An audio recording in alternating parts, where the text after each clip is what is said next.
Your true wealth is your time and freedom. Money is just a tool for trading your time. It's a container to store your economic energy until you're ready to deploy it. But the whole world has been turned away from real money and has been fooled into using currency.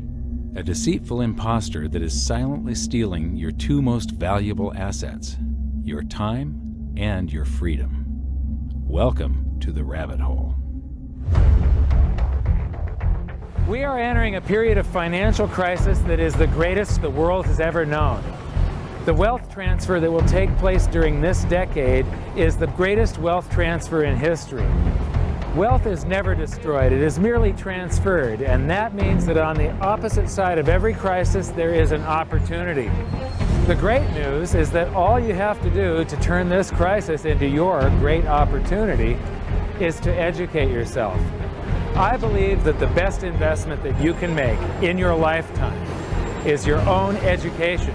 Education on the history of money, education on finance, education on how the global economy works, education on how all of these guys, the central bankers, the stock market, how they can cheat you, how they can scam you. If you learn what is going on and how the financial world works, you can put yourself on the correct side of this wealth transfer. Winston Churchill once said that the further you look into the past, the further that you can see into the future. This program is all about creating your own crystal ball, being able to gaze into the future, being able to change this crisis, the greatest crisis in the history of mankind, into your great opportunity.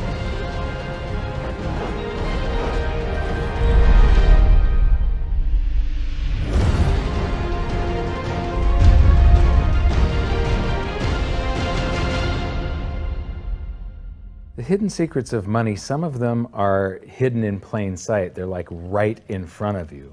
The way the monetary system works is something that isn't actually hidden away from all of us. It's out in the open, but it's complex and people just they can't see how it works. It's hard for them to imagine that we're living in such a hoax. Others are meant to be secret, but the truth is slowly coming out, like the Federal Reserve being a private corporation and not really part of the US government. But when I started studying this, what I found was that there was no place that I could point people to where they could get it all in one spot. And so I basically decided to write my book about it and consolidate monetary history, economics, the markets, fundamentals of gold and silver. There's a lot of smoke and mirrors in economics, and I've sort of made it my job to lift the fog for people.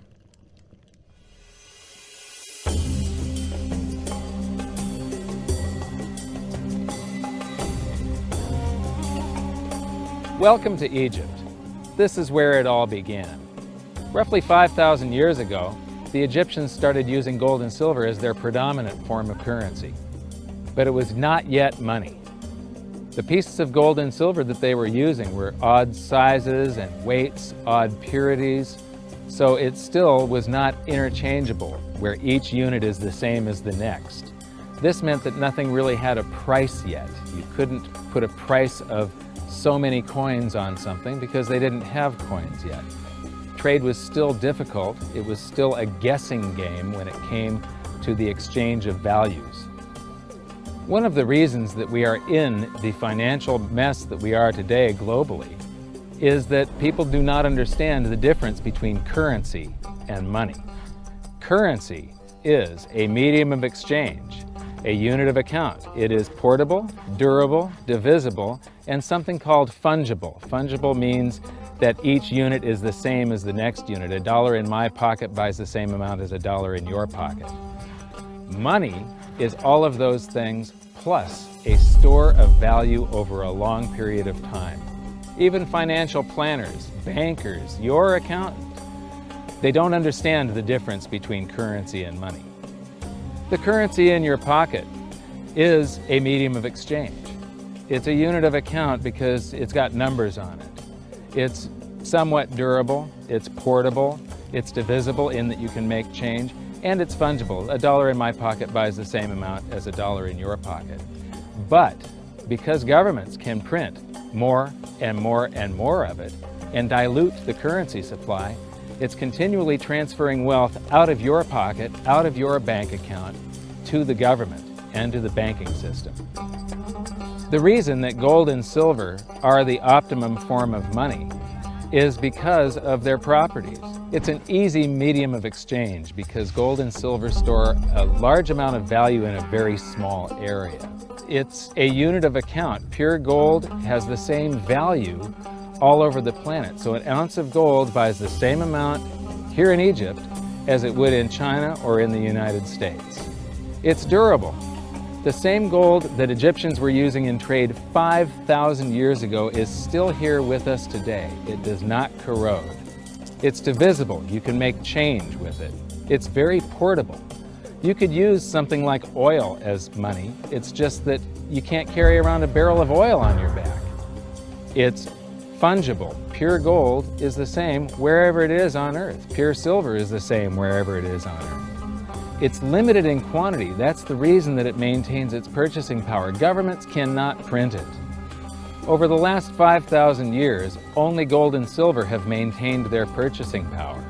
There have been thousands upon thousands of fiat currencies, currencies that are unbacked by gold or silver, and they have all gone to zero. It's a 100% failure rate. Well, fiat currency, of course, is a currency that exists at the dictate or by fiat from a government. You say they have their printing presses, and the paper money rolls off the printing presses. And then they give it the fiat designation, which makes the currency official. It's just worthless paper. But when Ben Bernanke gives it the special sign, and they have the cult meeting at the Federal Open Market Committee meetings, it suddenly becomes currency. If you look at what's really going on, it's a con game. And so there's confidence. Well, the Federal Reserve is very forthright about what they're doing. If you read their websites, they'll tell you it's a confidence game. They tell you that there's no intrinsic value in their money. They'll tell you that they print it backed by absolutely nothing. They actually display all these facts. But if you tell somebody in the public that this stuff is created out of thin air, there's no backing whatsoever, it's absolutely worthless, it's about as valuable as monopoly money, they'll look at you like you're nuts. Is there an example throughout history of a fiat currency, a piece of paper that's unbacked by anything, surviving? Short answer, no. Long answer, no. And here's why. When Addison Wiggin took over at the Daily Record, when they got cranked up, Bill Warner asked him to catalog all of the fiat currencies throughout history and what happened to each of them.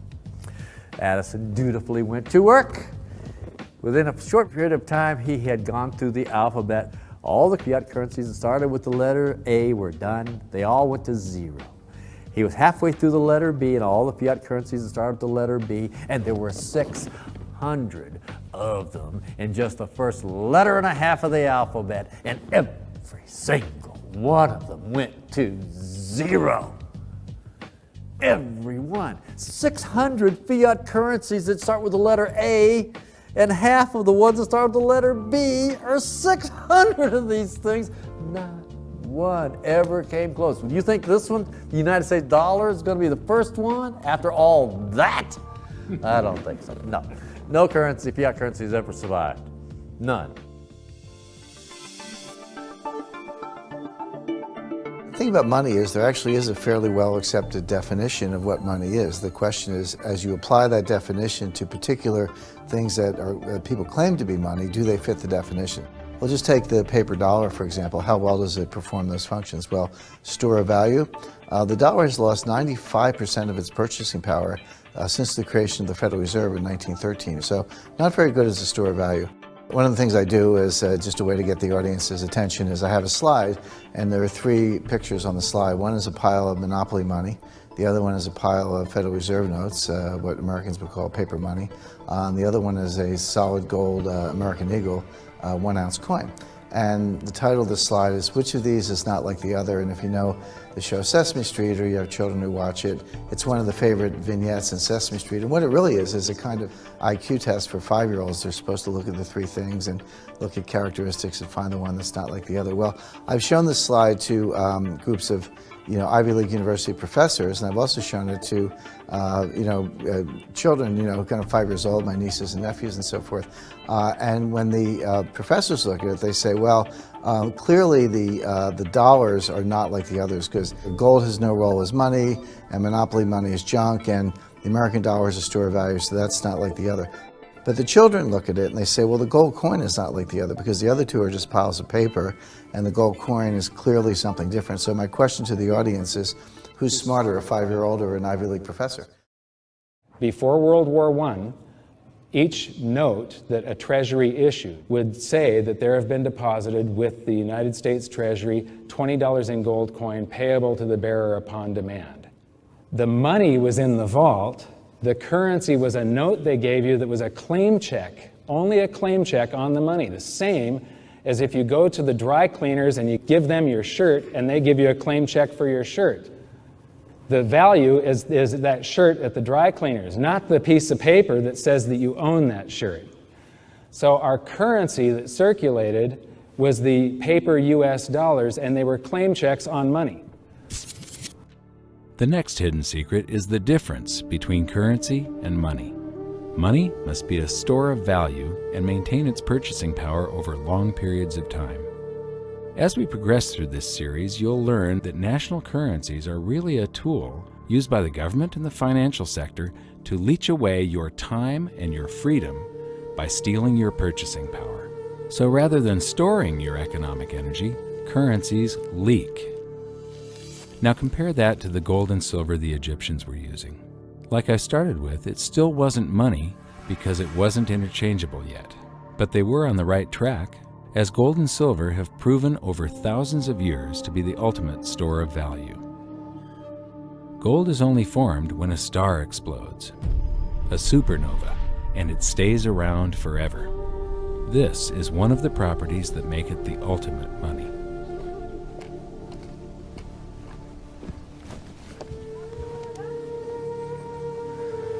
People are amazed that after 5,000 years, the pyramids are still here. But what I'm more amazed at is that the currency that the people that built this were using, that currency, that gold and silver that they were using in trade on a daily basis, is still around today.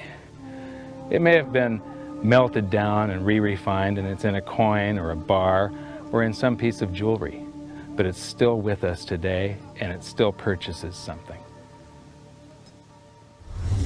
Yes, it is the ultimate money because there is nothing else even in the same league. It's divisible, it's permanent, it's a store of value, it's a unit of account. It's got everything you want out of money, but it doesn't go away, and it can't be increased. That is what makes gold the most beautiful money of all. What more could you ask out of a money? It keeps governments under control. You can maintain a solvent system. Governments don't like gold at present because they're getting away with the fiat currencies, and they'll do everything they can to discredit it as an asset class. I mean, my goodness, gold has outperformed the Dow Jones Industrial Average in each of the last 7 years, yet it's not considered a legitimate asset class. Why? Again, it's the fear that maybe gold will be imposed on the system, that it will constrain government ability to spend beyond its means. They can't print it. They can't print it, no.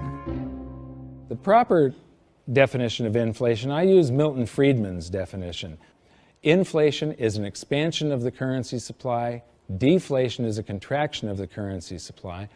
If you expand the currency supply, eventually prices will rise. And if you contract the currency supply, eventually prices will fall. This is a pool, but it's not a pool of water. This is the currency pool. And these are prices. And if you expand the currency supply, prices like a sponge in water have to rise to suck up the excess currency. Governments never stop printing more currency and adding currency to circulation. Therefore, prices keep on going up, not because the stuff that you're trying to buy is changing. The real estate doesn't change. What has changed is the currency purchases less and less. It's the currency going down, not prices going up. The truth is, what we have that makes our world work right now is a big story. None of it's real.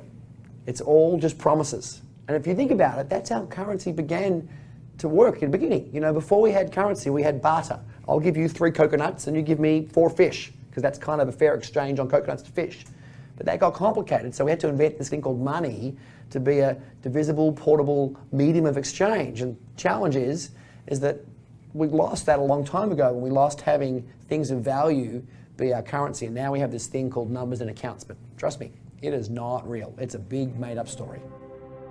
One of the biggest make-believe stories ever is called quantitative easing, which sounds complex, but it's really just a smoke and mirrors term for currency creation. QE started with the banking bailouts back in 2009. This currency was created out of thin air and then given to the banks, who paid themselves record bonuses in reward for crashing the world economy. This is a global phenomenon, but all you have to remember for now is that whether it's QE bailouts or stimulus programs, these are all just voodoo, hocus-pocus terms for increased currency creation. I believe gold and silver will reassert themselves as money. And when they do, there just isn't enough, and their purchasing power is going to go up many, many, many times. Egypt is an amazing place.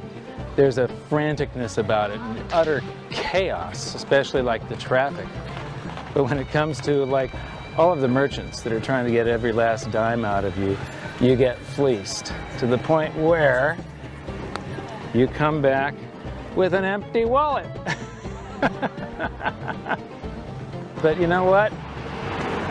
They're amateurs compared to Wall Street.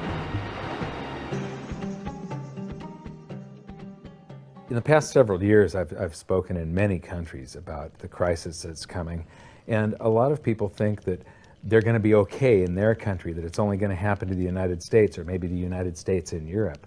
But what they don't realize is that this is a global phenomenon. I got to show you something here. This is base currency in the United States. This is the number of paper dollars that exist, basically. It took 200 years to go from no dollars in existence to 825 billion. And then we had the bailouts, and then we had QE1, quantitative easing 1, then QE2, and then we had QE3, and then QE4, and then soon we're going to have QE57 and QE382. And it isn't just here.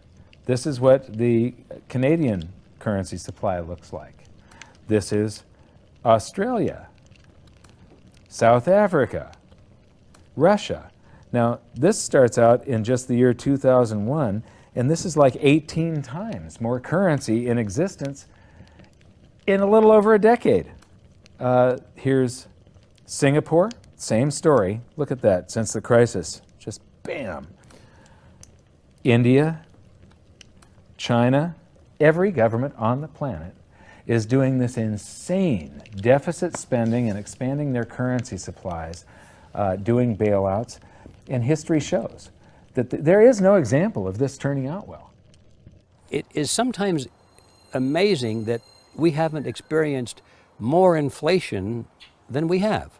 If they keep expanding the money supply so vastly, why aren't our prices growing faster than they really are? And the answer is that a good chunk of the money that the Fed created has been shipped overseas.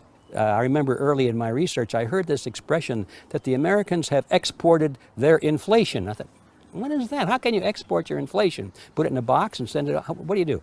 Well, now I understand. You export your inflation by simply sending all these dollars that you created to these other countries, and then they send you their refrigerators and their cars and whatever, their TV sets. So you get hardware, and they get little pieces of paper. It's a great deal for the American people for a while. For a while. Sooner or later, all of those pigeons come home to roost.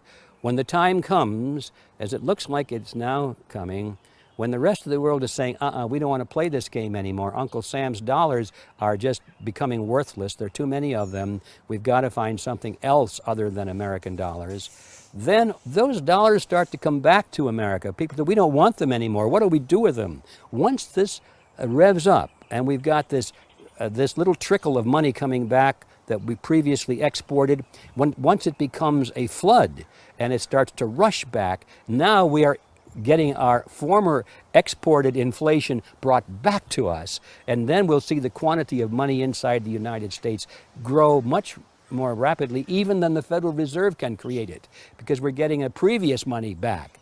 And that's when we will really see the tanking of the US dollar in terms of what it will buy. During the second round of quantitative easing, global food prices went up 60%. And this created a humanitarian disaster for the 2 billion people on Earth who live on less than $2 a day. These people were hungry to start with, they became hungrier, and some of them started overthrowing their governments in North Africa and around the Middle East. So quantitative easing was the spark that ignited the Arab Spring. So that's it. When you create money, you get some sort of inflation. It just depends on where the inflation goes. It's all going down, down, down. Peasants are reeling from a game of coins and crowns. Given the premise that you have a permanent underclass or poor class, and how does inflation affect them disproportionately? It affects them basically in the percentage of their income that goes to food. And we see this as a ratio, and we know that there are some danger points. For example, in Egypt recently, once that ratio got to 40% of income going to food and the price of food rising due to inflation, when it got to 40%, that's historically a point where people actually stage a revolution. And that's exactly what we saw. The French Revolution, similarly, was all around the price of food getting to a certain critical point where people simply, the risk-reward for revolution was favorable toward revolution. When they print it up, then it all goes down. Well, exactly right, because when you have a runaway inflation, it's punishing the very people who are most productive in society. In other words, the people that produce more than they consume and save the difference. The problem is that those productive people, the savers, save in their national currency. And unfortunately, the national currency is just a fiat piece of paper at this point. So when it's destroyed through runaway inflation, that $100,000 that you were hoping to retire on doesn't exist. And the things that you were going to buy with it and provide for others don't exist either. Now what are you going to do? So that all seems pretty scary. However, this is going to happen, and you can only play the hand that you're dealt. But the great news is that gold and silver always end up doing an accounting of the expansion of the currency supplies. Basically, the will of the public and the free markets. When governments do this kind of stuff to their currency supply, they debase it. Eventually it comes back in inflation. People sense the loss of their purchasing power. They rush back to gold and silver, and they bid the value of the gold and silver up in the country until it meets or exceeds the value of all the currency in circulation. This is a process that's been going on over and over again throughout history, except this time it's happening on a global scale. It has never before happened in all countries at once. And that means that this is the greatest wealth transfer in history. Therefore, it's the greatest opportunity in history, and it's not going to happen again in your lifetime. So now we've learned that your true wealth is your time and your freedom. Money is a trading tool that stores the economic energy that is your time and freedom, whereas currencies leak them away. Gold and silver are the ultimate money simply because of their properties. Fiat currencies are based solely on confidence and always return to their intrinsic value of zero. Governments don't like gold because it imposes restraint. Rising prices are a symptom of an expanding currency supply, and gold and silver always account for an expanding currency supply. So that's it for this episode. Join me next time as we begin to investigate how monetary history just repeats and repeats, and how gold and silver always win the battle between currency and money.